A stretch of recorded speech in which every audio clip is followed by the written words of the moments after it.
Sexoterapia, para quem gosta de falar, para quem gosta de fazer e até para quem não gosta.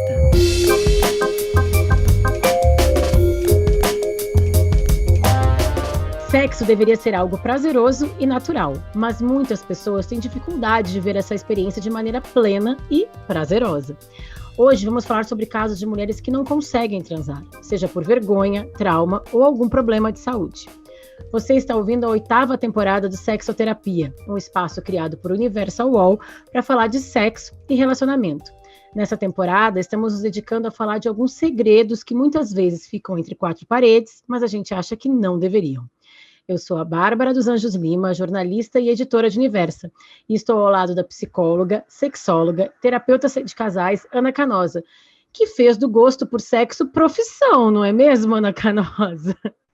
Não é verdade? E que veio primeiro, no teu caso, o ovo ou a galinha? Primeiro foi não sei, o sexo, o prazer do sexo, que acho que para mim sempre foi importante e foi relativamente fácil, eu vou dizer, nas minhas primeiras experiências, e depois o trabalho. Mas eu acho que esse nosso episódio especificamente, nesse episódio, vai ficar muito claro uma diferença entre o sexo genitalizado, o prazer, e a sexualidade, que é atravessada por várias questões. As vivências, a identidade, as emoções e os afetos. Então fica bem claro, né? Uma coisa é, como você disse, o ímpeto natural do ser humano para fazer sexo. Outra coisa é como eu exerço a minha sexualidade com todos os meus desafios, os meus desejos e as minhas experiências. Nossa convidada de hoje é a tatuadora Raquel Gautier, especialista em tatuar cicatrizes e ajudar mulheres a recuperar a autoestima. A Raquel define o seu trabalho como uma profissão afetiva.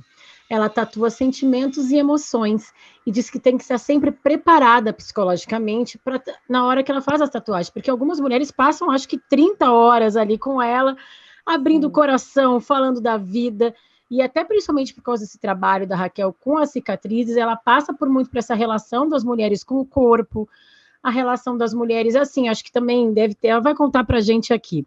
Mas eu acho que ela ajuda muito as mulheres a sair de uma relação problemática, já deve ter acontecido muito com ela também. Então, assim, ela naquele trabalho ali, é um trabalho terapêutico, né, Raquel? Bem-vinda, obrigada por estar aqui com a gente. Obrigada, realmente é um desafio, porque é trabalhar com diferentes pessoas, diferentes personalidades, diferentes histórias, então todos os dias eu aprendo algo. Então, assim, é gratificante para mim trabalhar com essas mulheres, mas também faz muito parte da minha evolução pessoal, porque eu aprendo com elas sempre. Elas vêm com segredo, com suas histórias, seus traumas, e às vezes eu até me identifico, é incrível. É um trabalho muito pessoal também, né? Porque as pessoas estão marcando a pele delas e a história delas. Eu imagino que quando tu sai de vários momentos, né? Momentos importantes, momentos traumáticos, felizes, tristes, a tatuagem quase sempre tem um significado, né? Então, eu acho que quase nenhuma tatuagem vem sem uma história por trás. Exato. Além da história da tatuagem, tem a história da cicatriz, o trauma.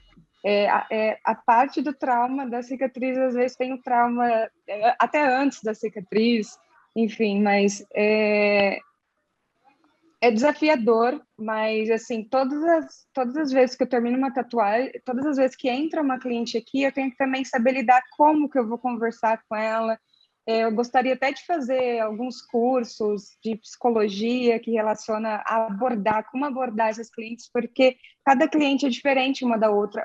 Algumas, elas marcam comigo a tatuagem na cicatriz e elas têm vergonha de mostrar a cicatriz para mim, ou seja, até para quem vai tatuar, para quem vai tocar nas suas cicatrizes, ela tem vergonha. Então, é algo que eu tenho que ir levando com calma, colocar ela, deixar ela à vontade aqui no estúdio para aí sim abordar o assunto ou tocar em suas cicatrizes, que é muito pessoal.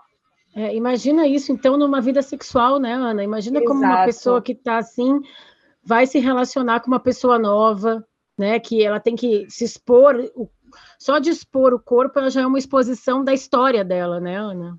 Nossa, não tenha dúvida, né? Quer dizer, quando você interage fisicamente com alguém a partir dos laços emotivos, é sempre é desvendar a alma, né? E a sexualidade, o sexo genital, ele tem muito isso, assim, eu estou diante do outro de alma nua. E eu não estou de alma, né, eu não estou só de corpo nu, eu estou de alma nua, porque o meu corpo, a experiência da gente nesse terreno é a partir do corpo. Então, essa interação entre a interação que eu tenho com você fisicamente e o desnudar da alma é muito forte, né? E assim, a gente como terapeuta também entende a dificuldade que as pessoas têm quando elas não se sentem adequadas no que se diz ao comportamento sexual. Então, o quanto que muitas pessoas demoram para buscar ajuda para desnudar a sua alma nas suas dificuldades sexuais, porque tem vergonha, porque acham que deveriam ser diferentes, porque tem muita dificuldade de falar de traumas experienciados, de dores. Então, eu imagino que o processo da tatuagem, que é essa coisa de marcar o corpo no desenho, também acho que provoca uma catarse nessa elaboração afetiva, né? Sim, nossa, muito. Até o desenvolvimento da arte também, eu costumo colocar simbologias, porque além de ela cobrir sua cicatriz, o meu trabalho não é só cobrir cicatrizes, mas é trazer um outro significado para aquelas marcas. Porque cobrir é muito fácil, você simplesmente pode colocar um desenho preto ali e cobriu, mas eu quero que elas vejam de outra forma aquilo, que ressignifica, por isso que eu coloco muito, eu falo muito nisso no meu Instagram, eu reproduzo, então é reproduzir outro sentido, outro significado. Isso é importante para elas. Algumas nem fazem questão de ter uma simbologia, mas aí eu vou cavando. Eu falo, você gosta de borboleta? Que cor que você gosta? E elas, não, mas eu só quero cobrir, mas vamos cavando, e aí eu consigo, por fim, assim, supera até o que elas esperavam. E tu escuta, Raquel, nesse momento com elas, assim, muitos relatos delas, assim, realmente com problemas de relacionamento, problemas de intimidade, isso aparece nessas conversas que tu tem com elas? Muito. As cicatrizes, elas agravam em muitos fatores da vida delas, eu percebi, porque, e principalmente sexual.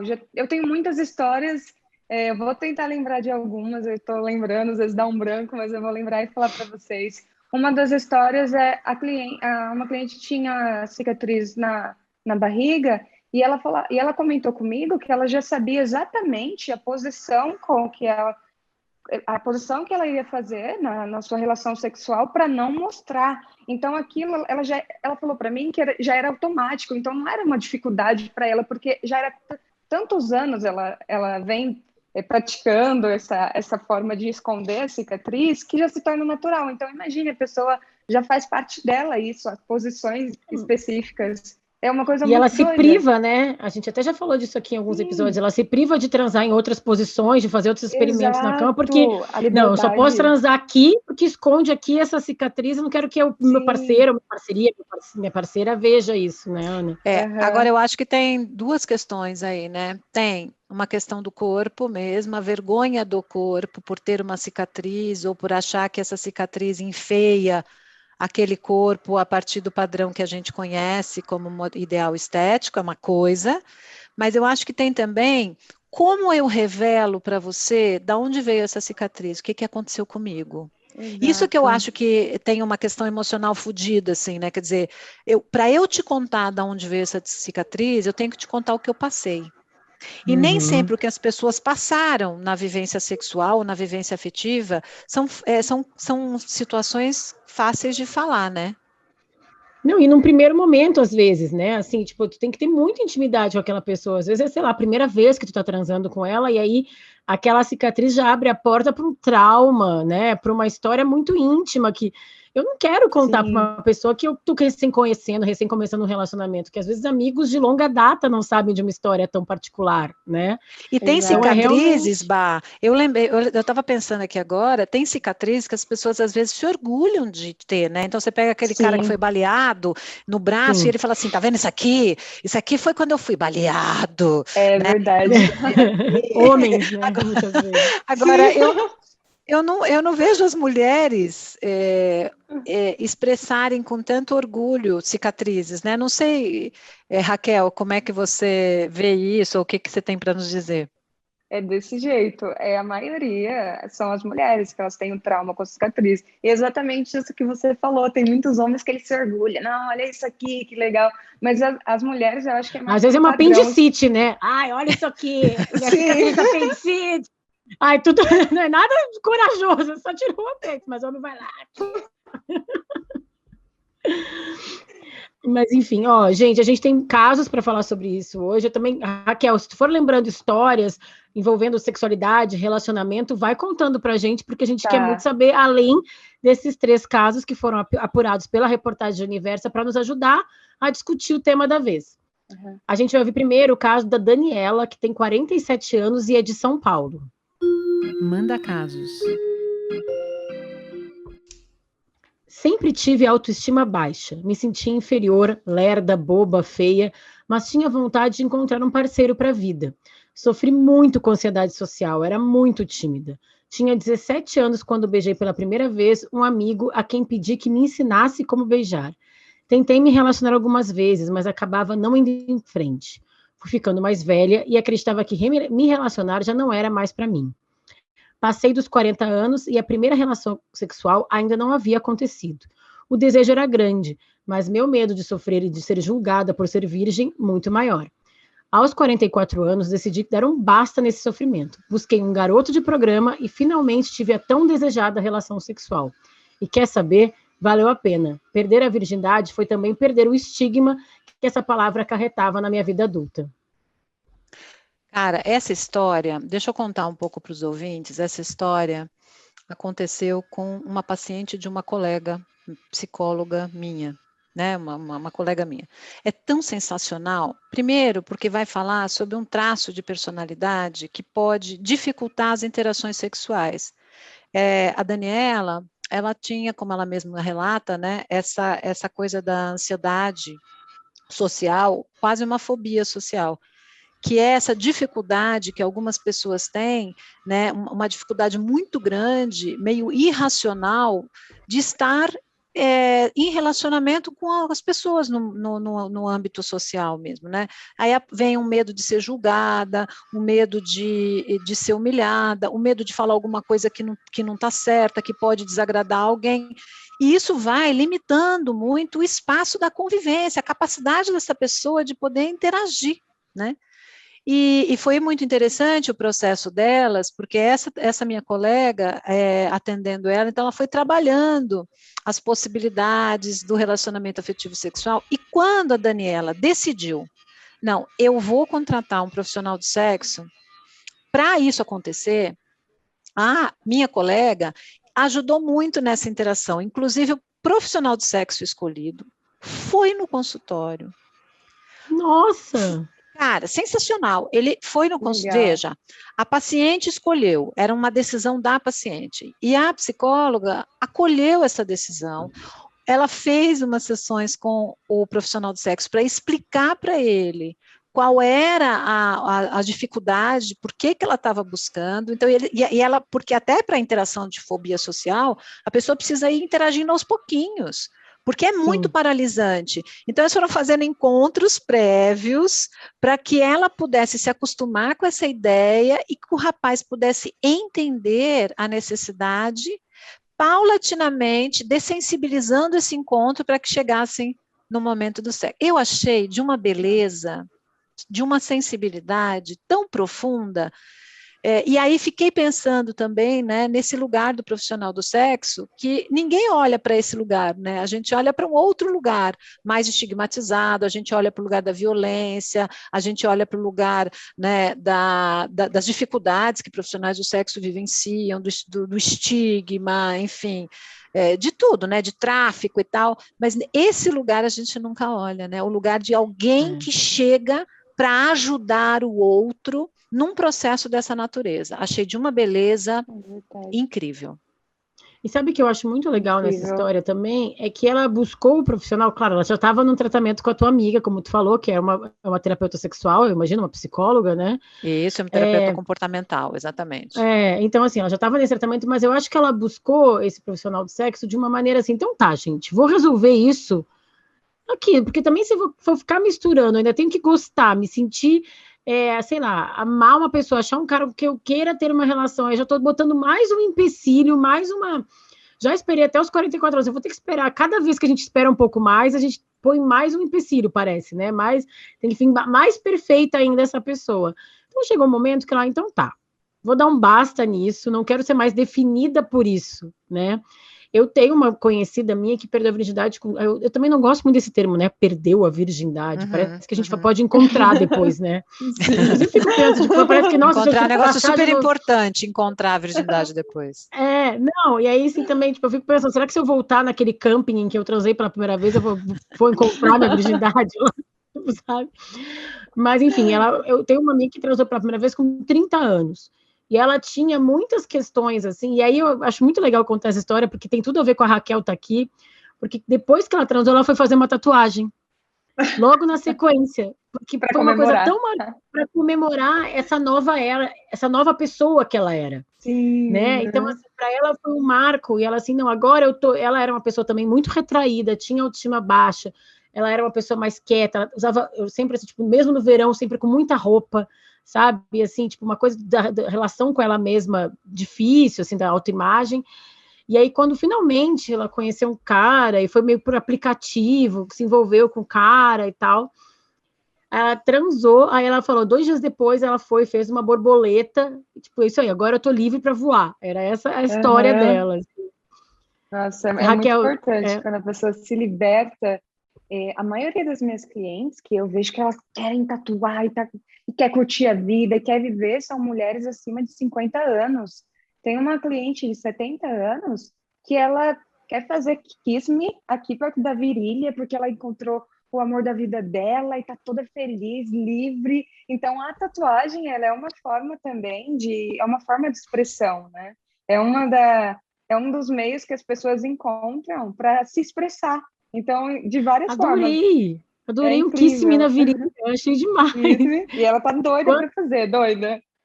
Ela tem quantos anos? Ela tem 70 anos, ela já fez uma tatuagem. A primeira tatuagem que ela fez comigo foi...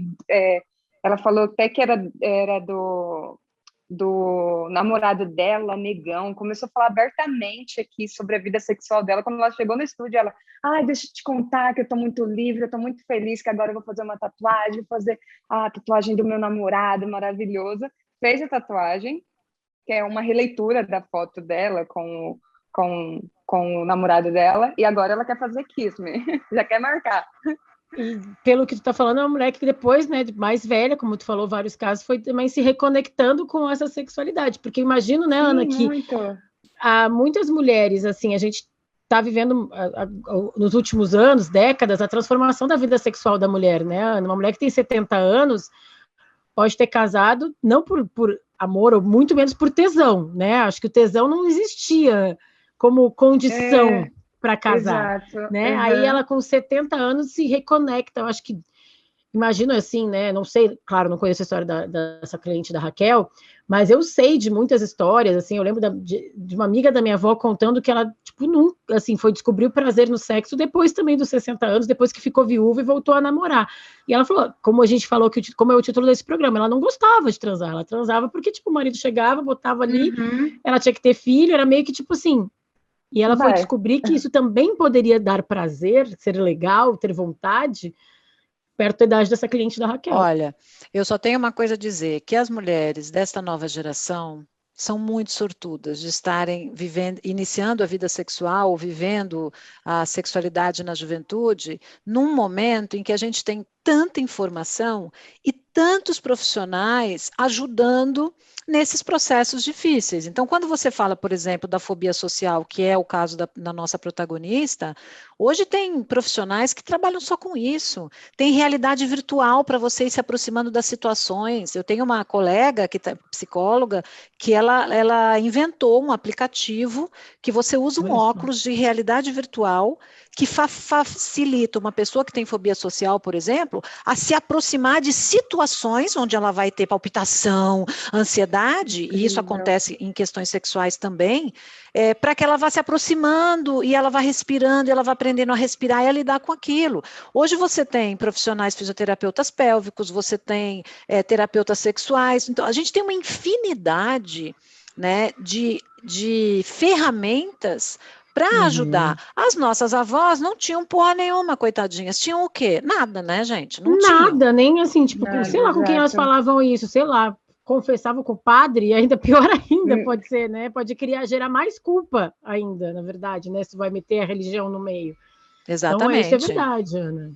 Eu Faz acho que todo isso é sentido. muito legal, né? Quer dizer, o que a gente está dizendo é que as dificuldades sexuais, elas podem estar atravessadas por traços de temperamento e de personalidade, como no caso, por exemplo, da Daniela, que tem fobia social, e de tantas outras pessoas que têm uma timidez excessiva, não sabem como chegar.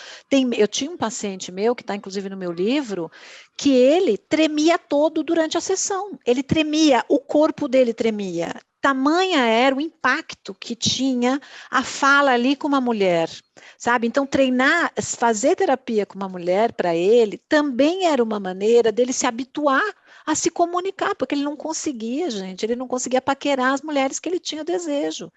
E tremia o corpo. Então, a gente tem que entender que tem muitas pessoas que têm esse tipo de dificuldade e que bom que tem ferramentas hoje, né? Não só para ajudar, como também para ressignificar, como a Raquel está dizendo. E como é importante também o ciclo completo, né? Imagina assim, eu recomendo para Daniela fazer uma tatuagem também, porque para minha amiga foi tipo assim, o ciclo completo. Ela fala que toda vez que ela usava aquela borboleta, ela não se conectava àquela pessoa que ela era antes de transar pela primeira vez, sabe? Aquela borboleta, porque ela falou, vou fazer, porque ela transou uma vez, né? Não sei como é que é a história da Daniela agora.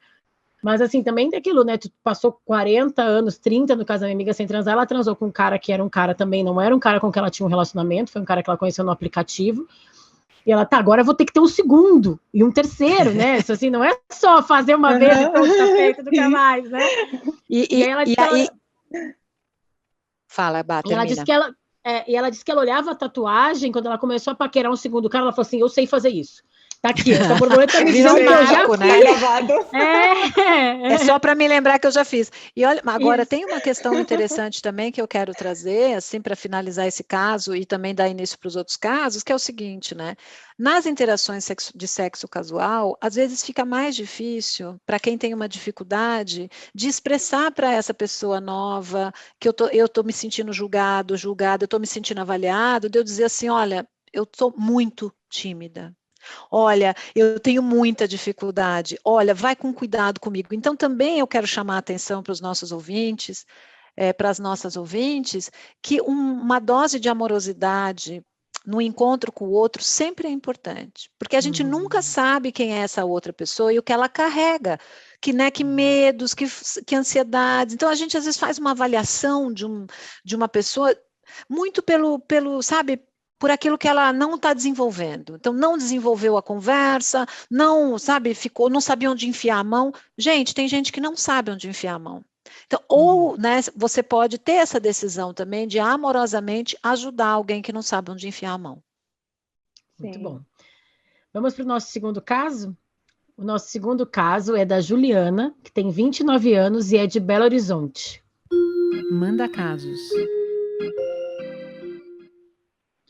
Sofri abuso sexual mais de uma vez na minha história, na adolescência e na juventude. Minha reação sempre foi de paralisia, algo que fui compreender mais tarde lendo sobre o assunto. Acontece que reproduzo essa maneira de me colocar diante do sexo e a minha parceira fica a maior responsável por iniciar a relação. Tenho dificuldade de explorar o corpo dela, de relaxar, de ser dona do meu desejo. Estamos juntas há 7 anos, casamos e somos muito felizes juntas. Ela é muito paciente e fizemos terapia de casal com foco na sexualidade. Isso nos ajudou, mas ainda é difícil para mim. Eu acho que aqui a gente começa a falar dessas outras dificuldades que elas vêm a partir de um trauma, né? Quando a gente está falando de trauma, a gente está falando de um evento forte ou vários eventos seguidos, como bullying, por exemplo, né? Ou, sei lá, uma violência emocional, psicológica, que vão deixando uma marca no sujeito, né? Que ele não consegue lidar. Todos nós temos no nosso cérebro, né, ferramentas para a gente lidar com as questões difíceis, as dificuldades, os eventos negativos, os sentimentos mais difíceis, Mas algumas pessoas traumatizam, né? Algumas pessoas por questões pessoais, por questões de relação com aprendizado de familiar, enfim. O fato é que algumas pessoas ficam traumatizadas. E o abuso sexual e a violência sexual, elas são, né, potencialmente traumatizantes para as pessoas. Mesmo aquele abuso sexual que não tem, vamos dizer, a priori, uma penetração, pode traumatizar profundamente uma criança, por exemplo, que está ali numa situação erótica que ela não escolheu porque ela não tem consciência disso. Então, a gente vê muito no consultório o relato. Eu fico impressionada, meninas, mas é impressionada a quantidade de mulheres, principalmente, embora homens também sejam alvo, meninos sejam alvo de abuso sexual e violência, mas eu fico impressionada a quantidade de mulheres que passaram por isso. Impressionada, né? E assim, realmente, se não volta naquele assunto, por mais que tu ache que está resolvido num canto da tua cabeça, aquilo volta para te assombrar. É muito difícil, porque tu já falou isso aqui muitas vezes, Ana, eu gosto muito de lembrar, que é a memória sexual, né? Tanto num casal, quanto contigo mesmo. O que essa palavra, ou sexo, te remete ao quê? Né? Se as tuas primeiras experiências foram traumáticas, é a tua memória que está ali falando. A Raquel também contou. A Raquel tem um perfil muito legal, gente, que ela deu uma entrevista para a gente em Universa. Coloca o nome dela no Google, vai aparecer ela contando. Tem fotos das tatuagens que ela fez para cobrir as cicatrizes das mulheres. E ela já falou que ela também tatuou pessoas que tiveram episódios de depressão, tentativas de suicídio e tal. E eu acho que essa história dessas pessoas também, né, se relaciona diretamente com esses traumas e como é que tu vai lidar com ser amado, né? Eu acho que não é só o sexo, é como é que tu vai receber amor quando tu tá numa depressão, quando tu não tá bem contigo mesma, né, Raquel? Então eu queria que tu contasse um pouquinho sobre essas clientes que passaram e como foi teu processo com elas. Eu sou muito sensível também, né? Então eu acabo que eu me sensibilizo na sessão, escuto várias histórias, a gente chora juntas, mas eu percebo que a tatuagem, ela fecha um ciclo e inicia outro. Então, elas passam a olhar a tatuagem, aquela marca, de uma outra forma, então elas ressignifica de alguma forma, e aí aí tem aquela parte de trabalhar a mente, trabalhar a cabeça, porque querendo ou não, a tatuagem, ela vai fazer você, vai te dar outro sentido, outro significado, mas ainda tem as suas questões psicológicas que aí você tem que trabalhar um pouco. Tem clientes que eu até indico, terapeutas, indico psicóloga, sexóloga. Eu nem sempre consigo lidar com tudo, né, nessas questões. Passo a roupa da Ana Canosa para ela. Sim, com certeza. Eu também quero, para mim também. Porque na verdade é isso, né? Tem muita troca, né? É uma exposição também, né, Ana? Eu acho que sim. Claro que um consultório é uma exposição muito mais interna, mas quando tá ali, tipo, tu vai tatuar o corpo todo, inevitavelmente a conversa, por que tu quer tatuar isso? Por que tu quer botar isso no teu corpo? Qual que é a história por trás dessa tatuagem? E aí tu tá ali com o teu corpo exposto. Acho que a exposição interna, psicológica, né, intelectual, ela é real, obviamente, mas eu acho que a do corpo, ela é um processo da psicológica também. Tu não consegue te expor fisicamente sem expor quem tu é, de alguma maneira. Claro, e eu acho assim, né, que a situação da nudez ou da exposição do corpo, para cada pessoa, em situações diferentes, ela é carregada de um significado. Então, eu posso, por exemplo, expor o meu corpo para ser tatuado ou para estar numa relação sexual muito bem com esse corpo, de um jeito até exibicionista. Eu posso estar no corpo, né, expondo o meu corpo, de um jeito mais intimista, mais afetivo, mais do toque. E eu posso estar ali morrendo de vergonha desse corpo, né, me sentindo invadido pelo outro, que é o caso dessa personagem que a gente falou. Quer dizer, imagina só, ela sofre um abuso sexual mais de uma vez. Ela tem uma reação diante do abuso e da violência de cristalizar, que é uma reação frequente em casos de abuso sexual. A pessoa fica cristalizada, quase como um modo de defesa. Que nem os animais que param assim e ficam assim quando vem o outro, né, o predador, e o animal para. É a mesma coisa. E aí é tanto que as pessoas, de uma maneira muito perversa, às vezes dizem, mas como você não fez nada? Como é que você não correu? Não correu, gente, porque Não também, consegue. nem toda situação de fuga, né, de defesa, ela vai pela fuga. Às vezes ela vai pela paralisia. Então, você imagina você registrar que o sexo te provoca uma invasão de alguma coisa que você não permitiu e que você paralisa. E, pior ainda, é você perceber que na interação do seu corpo com alguém que afetivamente você está ligado, você reproduz isso, que é o caso dela. Então, ela fica ali cristalizada, esperando que a outra pessoa venha explorar o corpo dela, como já foi um dia. Isso dá um nó na pessoa que passou por isso, porque ela diz assim, isso foi péssimo para mim, isso foi uma violência, mas é onde eu acabo tendo prazer. Olha que difícil esse dilema. Muitas Muito pessoas Muito, que nossa. sofreram violência sexual, muitas vezes associam o prazer e a fantasia sexual a essa situação de violência, porque foi assim significado. E isso gera uma culpa monstro, maior ainda do que tudo, sabe? Então é duro, porque a pessoa fica cristalizada tentando elaborar esse trauma, reproduzindo o trauma, a cena. E aí eu achei legal que ela conta que ela e a companheira foram atrás de terapia sexual, acho super importante, mas eu também fiquei pensando aqui como ela lida com a sexualidade dela de uma maneira completa. A gente não tem muitas informações sobre o abuso, mas assim, jogando para um número geral, a maioria dos abusos que as mulheres sofrem são cometidos por homens. Exatamente. Ela sendo uma mulher lésbica, eu acho que ela é duplamente abusada nesse caso, né? Ela é abusada sexualmente, mas na sexualidade dela também. Na orientação, né? Então, sexual dela, exatamente. Na orientação sexual. Então, eu acho que são 2 traumas a lidar aí, né, Ana? Exatamente. E é interessante a gente pensar o quanto que a gente consegue, a partir das experiências vivenciais, estar livre com o nosso corpo. Porque também já ouvi vários relatos, viu, Bá, de mulheres lésbicas, por exemplo, cuja uma das mulheres não consegue, por exemplo, que a outra seja passiva, receptiva, por exemplo, não consegue nem que a parceira chegue perto das genitais para fazer um sexo oral, por exemplo. Ela é só ativa, ela só consegue ela ir ao corpo da outra mulher, porque ela não consegue que ninguém venha ao corpo dela. Normalmente, isso tem referências de trauma, sabe? Ou de trauma emocional, ou de trauma de abuso e violência sexual. Então, é muito importante que a gente lute contra, né, o machismo, a misoginia, a masculinidade tóxica, porque muito embora, como você falou, alguns abusos podem sim ser cometidos por mulheres, mas é infinitamente menor a porcentagem.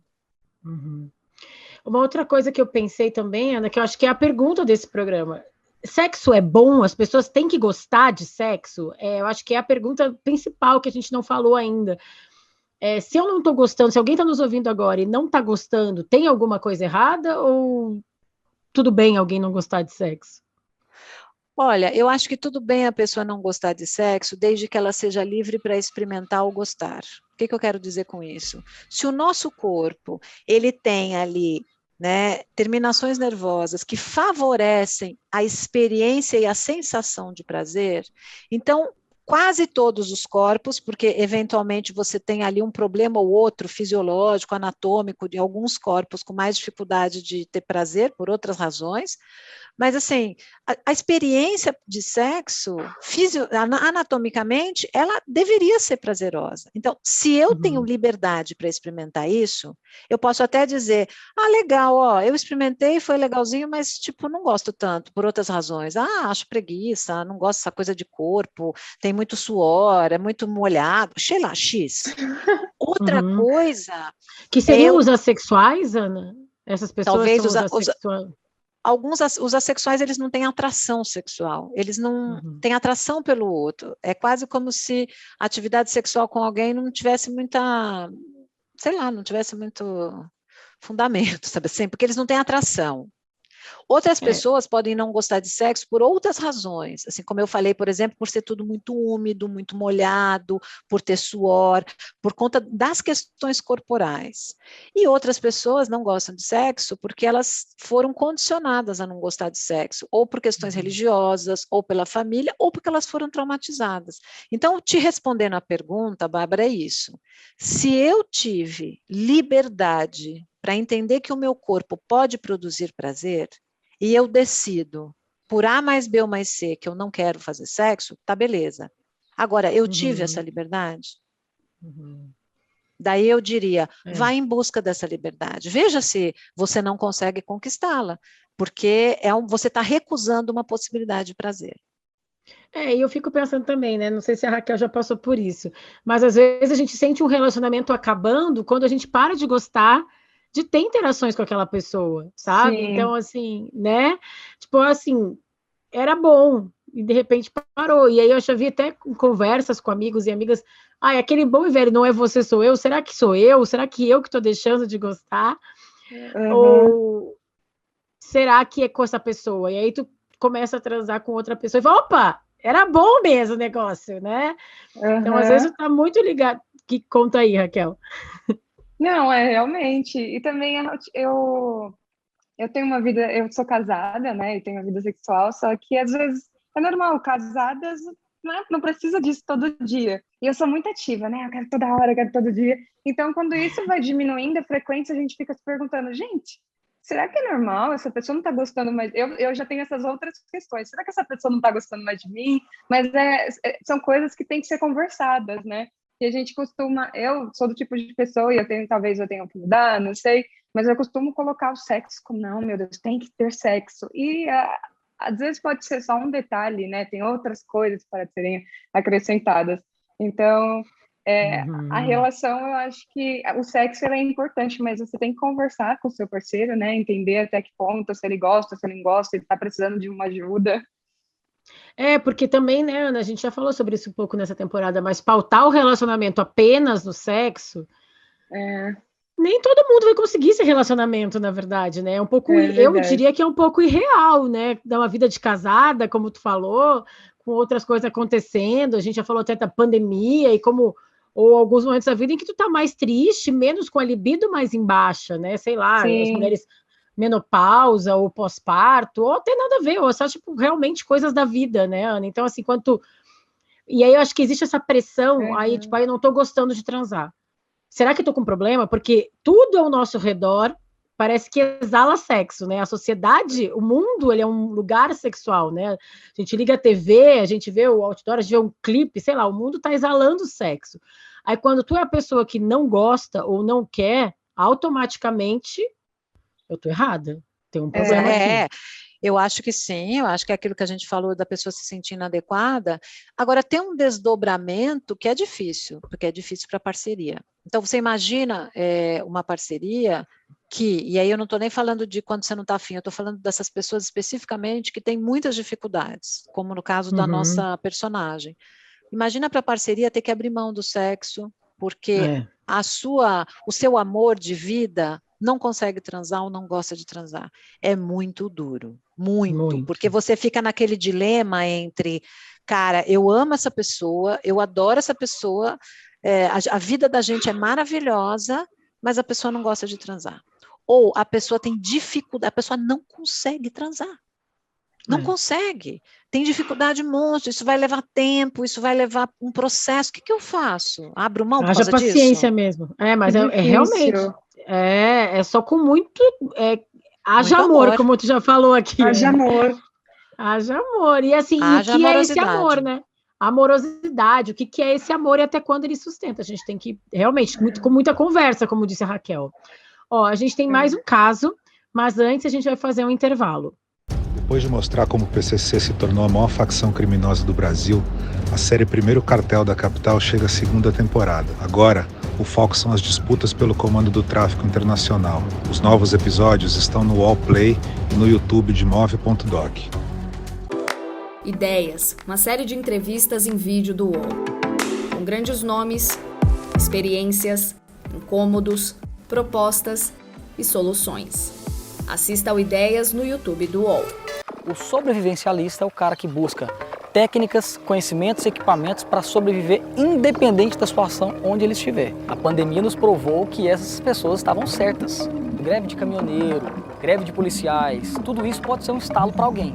O que é necessário para que o indivíduo consiga viver distante da sociedade, ou ao menos não contando com os serviços considerados essenciais na sociedade? Assista Sobrevivencialistas no YouTube de Movidoc.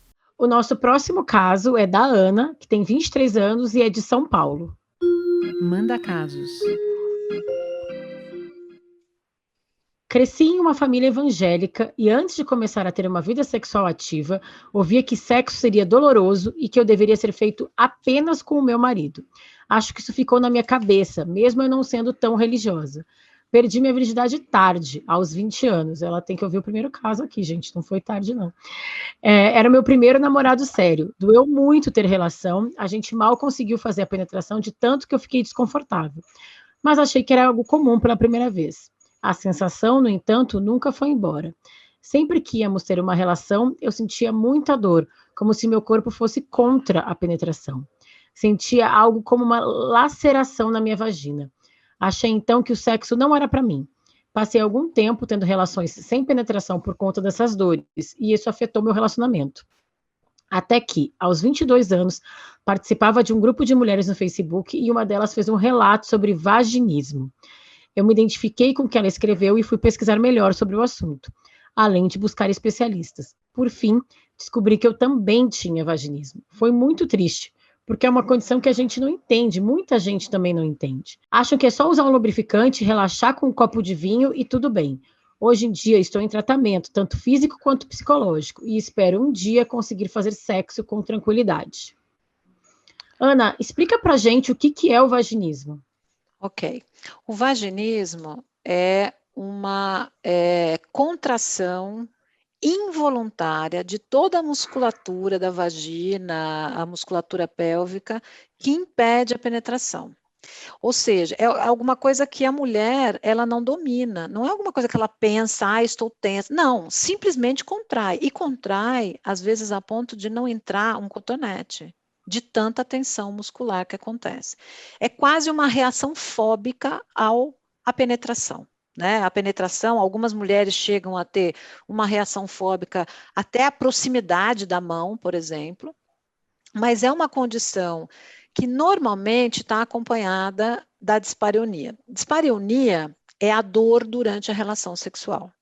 Então, tanto que antigamente a gente tinha essas duas disfunções em separado, dispareunia e vaginismo. Hoje, às vezes a gente não consegue distinguir o que é o ovo ou a galinha, como você disse. Quer dizer, foi porque teve uma penetração mais dolorosa e por isso contraiu, ou é a contração que na hora que vai forçar, vai doer. Então, é uma alimentada a outra, mas você pode também ter as duas condições em separado. Você pode ter, por exemplo, uma pessoa que tem dispareunia, dor na relação, por outras razões, uma questão fisiológica, uma inflamação e até uma tensão. Agora, o vaginismo, ele não permite a penetração. E boa parte das mulheres com vaginismo são movidas por causas emocionais e não por causas orgânicas.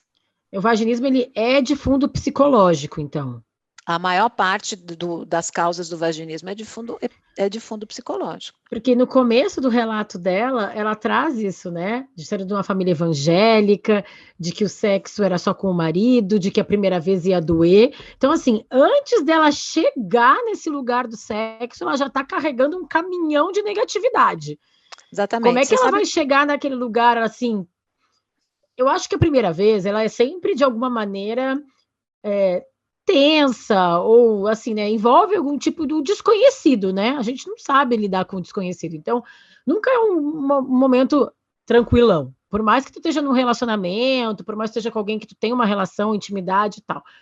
Mas, quando tu traz esse caminhão de problemas junto, cara, eu lendo o caso dela, já pensei, gente, não tem como tu chegar achando que vai ser legal. Olha só, eu acho, eu vou falar uma coisa bem forte, tá? Mas às vezes eu acho que algumas questões religiosas, elas promovem violência sexual. promovem violência sexual no sentido de eu sentir o sexo como uma violência, como uma agressão, sabe? Não no sentido concreto da violência sexual. Será que violência sexual é só a posse do corpo do outro, ou é a posse da possibilidade de eu experimentar prazer? Né? Então, estamos aí também com essa reflexão. Eu trouxe uma pesquisa aqui com 51 legal. participantes, para você ter uma ideia, 55% das participantes que têm vaginismo associou o vaginismo à educação rígida. Ou seja, um pouco mais da metade. Então, a educação rígida, ela tem sido apontada como uma das grandes motivadoras para mulheres com vaginismo. Além de mulheres extremamente controladoras, e aí como um traço de personalidade, além das causas de abuso e violência sexual, ou seja, de traumas sexuais vividos na sua experiência, né? Além também da associação da figura masculina como uma figura de violência. Então, ou seja, não é que eu tive uma violência, um abuso sexual cometido por um homem comigo, mas esta figura masculina é investida de violência, ou porque o meu pai era violento com a minha mãe, ou o meu pai era violento com a gente, e aí eu não estou falando sexualmente, eu estou falando da violência mesmo, ou porque eu escutei da minha mãe, da minha avó, que os homens são todos violentos, que os homens são todos safados, que os homens são todos péssimos. Então, aquele sujeito que vem a mim, por mais que eu o ame, ele está investido de violação. E eu achei também muito forte, mas muito pertinente que tu falou da relação da religião, e aí eu até queria que a Raquel falasse um pouquinho também, porque a Raquel, casada há 7 anos com uma mulher, como é que foi o processo? Ela falou um pouco sobre isso até na matéria que ela falou, dos outros relacionamentos que ela teve. A esposa da Raquel é húngara, né? É russa. Russa, que também é um país que tem uma questão super complicada, né, Raquel, com a sexualidade das mulheres, né? Ela veio para o Brasil por causa disso, alguma coisa. Como é que foi? Conta pra gente um pouco, porque eu acho interessante esse relato. Na verdade é uma longa história. Eu também tenho um histórico familiar religioso demais, então eu cresci sendo obrigada a ir para a igreja até os 12 anos de idade, então eu cresci com aquela visão de que o homem, cuidado, não saia com o homem, cuidado que o homem é safado, cuidado que o homem é aquilo, é isso, então... Isso que a Ana falou, né? E exatamente o que ela falou, então a gente acaba que cresce com bloqueio, como que a gente vai explorar de uma forma linda o sexo, sendo que ele foi descrito para a gente, falado para a gente de uma forma tão suja, enfim. E em questão da Margarita, é um país extremamente racista, preconceituoso, N coisas. Então, quando ela percebeu que ela tinha atração por mulheres, ela conheceu uma mulher do México, mas ela tinha a possibilidade de trazer essa mulher para morar com ela, mas ela preferiu sair do país porque ela já percebia como que era aquele país, como que era a família, enfim, então ela preferiu sair do país dela, acho que foi com 20 anos, do que continuar naquele local onde iria aprisionar suas questões, né? Então, ela nunca mais voltou para a Rússia, e ela nem pensa em voltar para a Rússia. Porque como viver a tua sexualidade de uma forma plena se teu entorno não te permite isso, né? Eu Exatamente. acho que é mais Agora, uma coisa, né? Eu acho importante a gente fazer uma observação. Não é a religião, mas é como as pessoas com certeza. direcionam, usam a religião para normatizar condutas sempre, porque senão a gente vai também, né, usar a religião como o mal de todos os males, e eu não acho que seja isso. Eu acho que é como as pessoas usam em nome da religião a normatização e escolhem quem é que pode ter prazer e de que maneira, viu, gente? Ó, eu vou escolher, tá? Olha, é assim que tem que ser, tá, pessoal? Desse jeito, heterossexual, no casamento, monogâmico. E isso vai colocando em pessoas como a companheira da Raquel, a ideia de que elas não podem pertencer àquele espaço, porque aquele espaço diz que esse tipo de prazer não é permitido. né? E isso vai gerando vergonha, e vai gerando afastamento da família, vai gerando afastamento do locus social, né? Eu acho isso uma violência, se você quer saber. Eu também acho. É Que uma bom que a violência Margarita mesmo. Que bom que a Margarita conseguiu quebrar esse ciclo. Nossa, sim. Dito isso, Ana Canosa, o que aprendemos hoje com tudo isso? Clímax. Bom, a gente aprendeu que, embora o sexo tenha um componente natural na espécie humana, como um ímpeto mesmo, a sexualidade é individual, um tipo de dicionário particular preenchido pelas experiências que temos no e com o mundo, decodificadas pelas nossas emoções. A gente aprendeu que vivências de abuso e violência sexual com frequência deixam marcas traumáticas, interferindo de maneira negativa na sexualidade.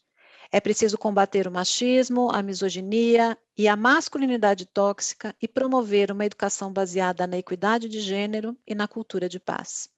A gente aprendeu também que a violência sexual não é só aquela concreta do corpo, mas também a que se esconde no discurso normativo do sexo, que impele as pessoas a sentirem culpa, vergonha e raiva de si mesmas. A gente aprendeu que o exercício da sexualidade deve ter um componente generoso quando estamos diante dos outros, sejam nossos pares amorosos e sexuais, sejam as pessoas que nos buscam como profissionais. Gratidão aos nossos pacientes, clientes e ouvintes pela oportunidade de exercitar a amorosidade e o respeito diante de seus dilemas e dores. Foi bom para você? Esse é o quadro em que trazemos boas indicações para os nossos ouvintes. Livros, podcasts, filmes, séries. Eu vou começar com uma série que estreou agora a segunda temporada da Netflix, que chama Amor no Espectro. Vocês já viram? Ela acompanha vários jovens que estão no espectro do autismo, procurando o amor. Alguns têm 2 personagens que estão casados, um vai casar, outra dupla é casada.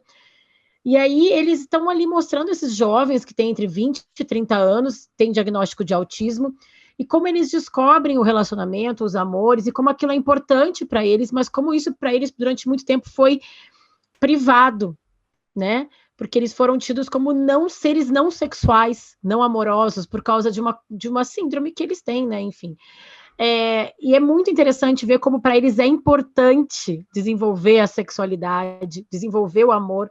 Eles estão numa busca honesta e sincera por pares, e como ajuda eles a se sentirem mais pertencentes. E aí é muito interessante ver esses 2 casais que já estão juntos, e um já mora junto, os 2 vão casar, é a segunda temporada na Netflix, é uma série australiana, e é muito interessante como eles lidam com o carinho, o afeto, a sexualidade dentro das limitações de até não chega a ser uma fobia social, mas de como eles se relacionam com o contato, com o tato, de uma maneira diferente. Aí tem um casal que eu achei muito interessante, o jeito que eles... Porque um não gosta de beijar, e a outra gosta.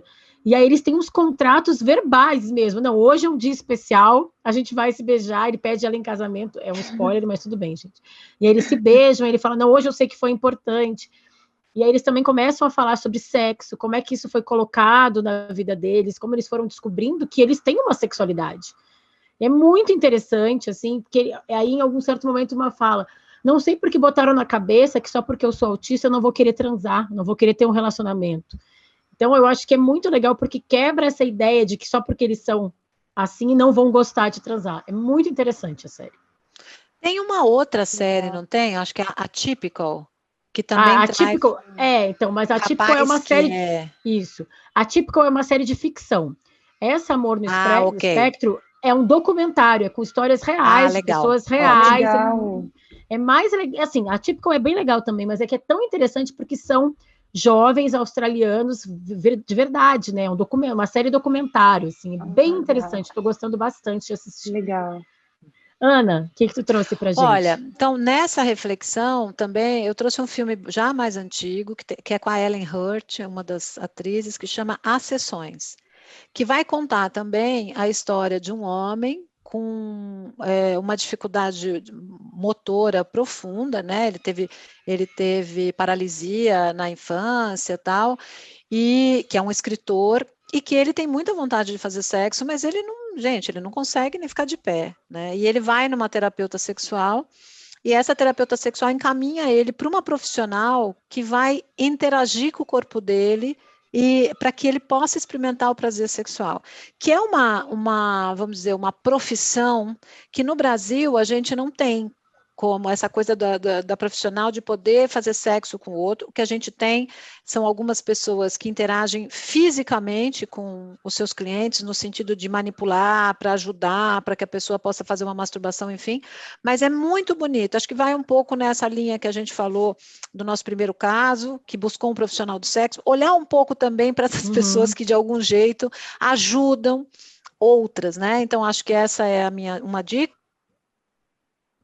Esse filme que a Ana indicou está disponível no Stars Play, no aplicativo Livro. Stars Play. Pode falar, Ana. Do livro da Camila, da Voluptas, que a gente já fez podcast com ela, né? Que ela acabou de lançar, ela, Dama de Espadas, estou aqui com o livro na mão, que ela conta a história dela, né? Com essa coisa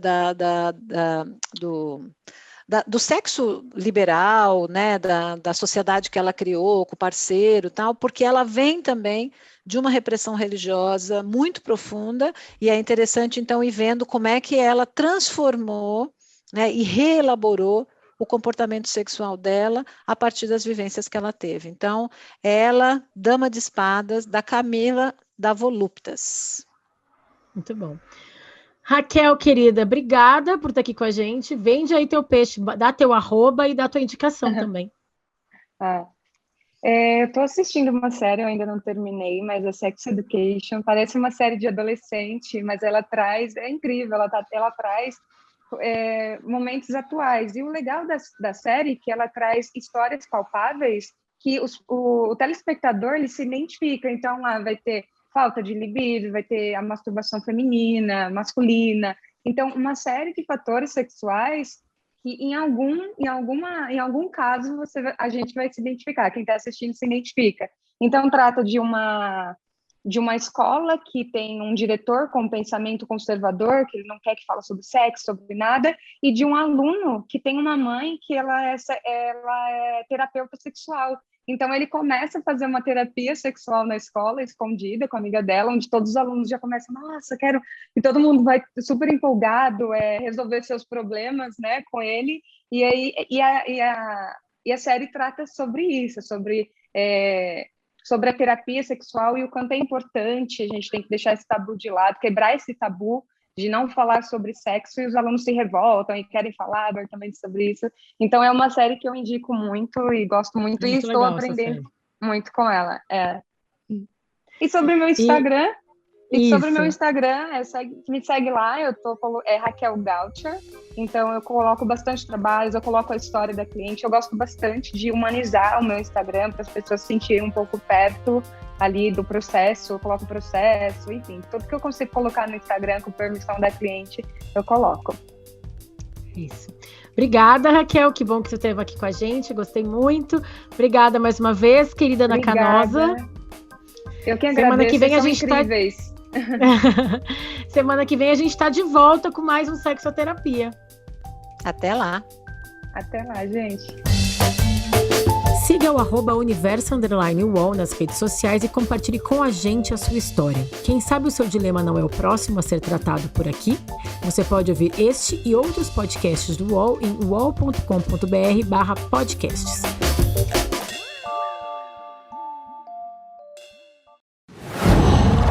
UOL.